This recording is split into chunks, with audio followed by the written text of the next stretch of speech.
Halo teman-teman, salam sehat selalu untuk kita semua. Salam sejahtera dengan saya Bung Ropan.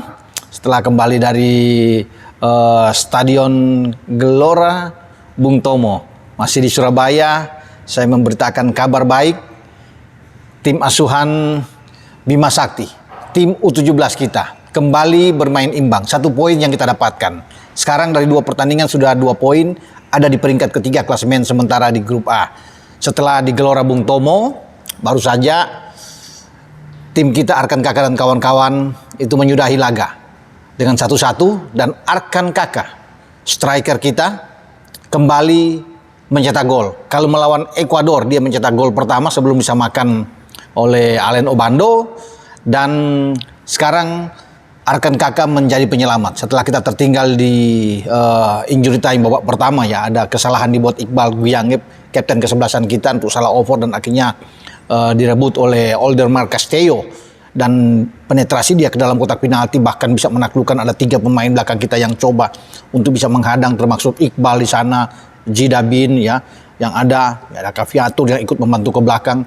Tapi akhirnya walaupun penjaga gawang kita ya untuk coba memberikan tekanan, mempersempit ruang tembak, tapi akhirnya Castillo bisa mencetak gol pertama.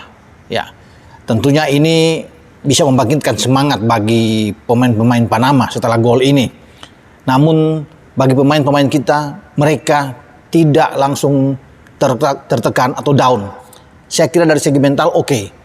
Karena meskipun sepanjang babak pertama agak ketar-ketir, agak was-was, saya melihat pertandingan memang kurang begitu bagus berjalan, lini tengah tidak kreatif, masih banyak salah-salah passing yang dilakukan pemain-pemain kita.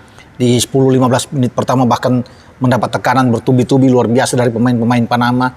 Namun saya memberikan acungan jempol, kita hanya kebobolan 1 gol di babak pertama. Itu pun karena kesalahan Iqbal. Kalau tidak ada kesalahan pasti kita tidak kebobolan. Ya, terlepas sekali lagi dari banyak kekurangan yang dilakukan pemain-pemain kita. Mereka sudah berjuang luar biasa. Tapi di babak kedua, Bima Sakti mengubah, ya, menarik ya berapa pemain, karena ada 5 pergantian secara keseluruhan yang dilakukan Bima dalam pertandingan melawan Panama ini. 3 diantaranya adalah pemain-pemain gelandang yang di tengah, ya, termasuk Jidabin, ada Kaviatur ya, Dennis Figo itu ditarik keluar.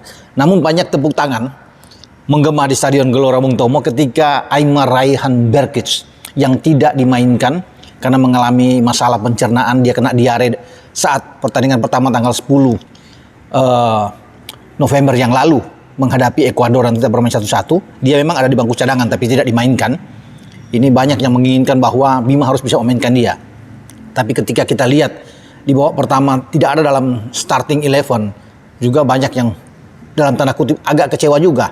Karena mereka ingin lihat Amar Berkis ini bermain. Namun Bima tentunya punya cara berpikir yang berbeda.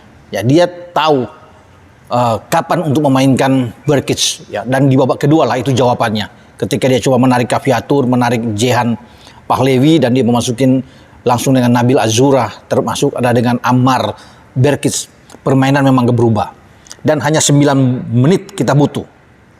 Ketika babak kedua dimulai, tepatnya di menit ke-54, sebuah sodoran silang dari Welber Yardim ini menghasilkan gol dengan tandukan dari Arkan Kakak, dan gol kedua dia. Ini sejarah luar biasa yang dibuat oleh Arkan Kakak, karena di sebuah event seperti Piala Dunia U17 dia bisa menciptakan suatu hal yang sangat menyenangkan tentunya dalam karir dia sebagai pemain muda. 2 gol dalam 2 pertandingan.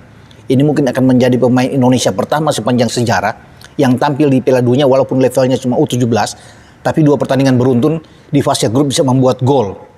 Dan kita belum kalah. Ya.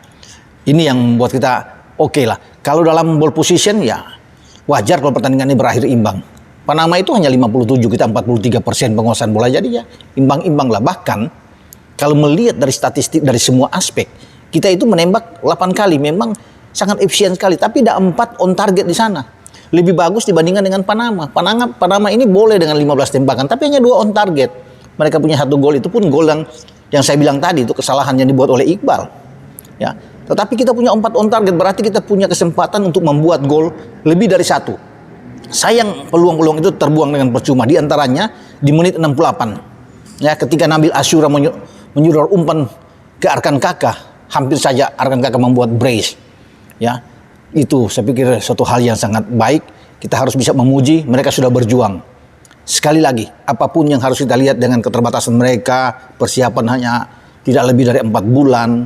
Ya, kemudian kita tahu bersama bagaimana stamina mereka dalam pertandingan pertama, ya fisik, ya kurang begitu bagus ketika melawan Ekuador, dan ini juga terlihat. Tapi mereka bisa menyelesaikan pertandingan tanpa kalah. Itu catatan yang positif.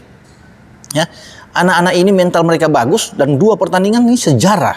Kita melakukan 2 pertandingan tanpa kalah dan bermain imbang dengan tim-tim yang secara kualitas itu ada di atas kita. Bahkan mereka sudah bersiap jauh hari dari tahun lalu, mereka sudah siap. Kita belum bersiap, 4 bulan lalu belum ada tim. Bahkan 2 bulan lalu 2 bulan yang lalu itu belum ada tim yang dipastikan untuk bisa tampil di Piala Dunia. Kita masih perlu untuk berlatih ke Jerman, ya, dalam beberapa pekan sebelum balik ke Indonesia. Jadi memang ini luar biasa kalau saya bilang. Tim yang dipersiapkan dengan keterbatasan yang ada, tapi kita bisa menghasilkan 2 pertandingan. Yang Panama sebelum mereka tampil di fase grup A ini di Surabaya, mereka mengalahkan Bayangkara U19 dengan 10-0 dalam uji coba. 10-0. Itu yang membuat banyak orang juga melihat bahwa ini bahaya Indonesia bisa menjadi lumbung gol ketika melawan Panama. Ya, walaupun Panama dalam pertandingan pertama itu kalah lawan Maroko, tapi ternyata Panama tidak bisa membombardir gawang kita lebih dari 1 gol. Dan mereka mendapat kesulitan. Dan saya sudah bilang tadi dalam catatan kan, mereka cuma 2 on target, kita punya 4 on target yang mestinya kita bisa memenangkan laga. Jadi saya pikir memang ini oke buat kita. Peluang kita memang belum bisa dikatakan bahwa kita akan lolos. 2 poin, kita di peringkat ketiga klasemen. Nah, ini juga terlihat dengan semakin seksi grup A ini karena Ekuador mengalahkan Maroko dengan 2-0. Itu yang membuat Maroko tertahan dengan 3 poin, ada di peringkat kedua.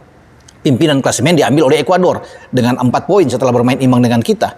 Nah, menjadi ramai nantinya ini. Kenapa saya bilang Indonesia belum pasti lolos walaupun sudah ada 2 poin tanpa kalah dalam 2 pertandingan, memasukkan 2 kemasukan 2. Tapi posisi kita akan gawat kalau pertandingan terakhir 16 November yang akan datang. Itu Panama mengalahkan Ekuador. Panama yang akan lolos, kita akan tersisi. Ketika kita hanya bermain imbang misalnya dengan Maroko pertandingan terakhir. Makanya pertandingan terakhir itu menentukan. Paling enak buat kita lolos dan aman, bahkan kita bisa menjadi juara grup atau paling tidak runner up.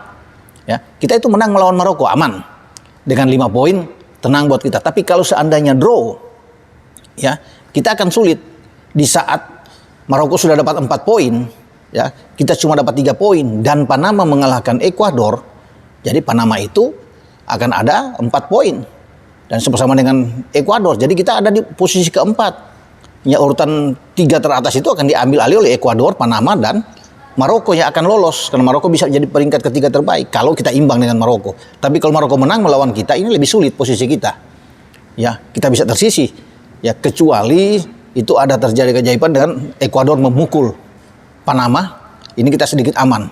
Walaupun mungkin kita kalah dari Maroko, ada akan hitung-hitungan tersendiri dengan grup-grup lain. Karena kan ada 4 untuk 3 tim terbaik yang bisa melengkapi posisi di 16 besar. Jadi tetap kita harus tenang.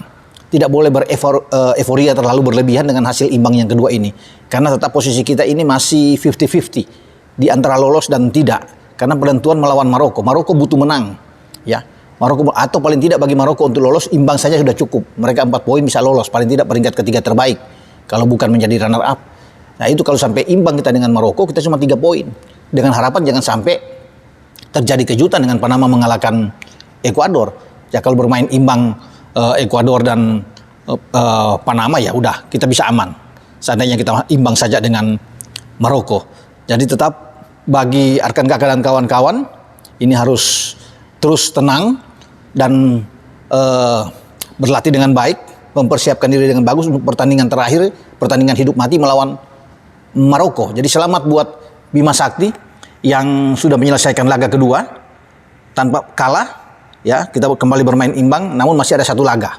1 laga yang sangat penting, sangat krusial, di mana kita tidak boleh kalah. Imbang sudah bagus buat kita, apalagi kalau kita menang, ini akan jauh lebih bagus untuk tim Garuda Muda kita ini. Sampai di sini dengan saya, Bung Ropan berbicara dari Surabaya. Ciao.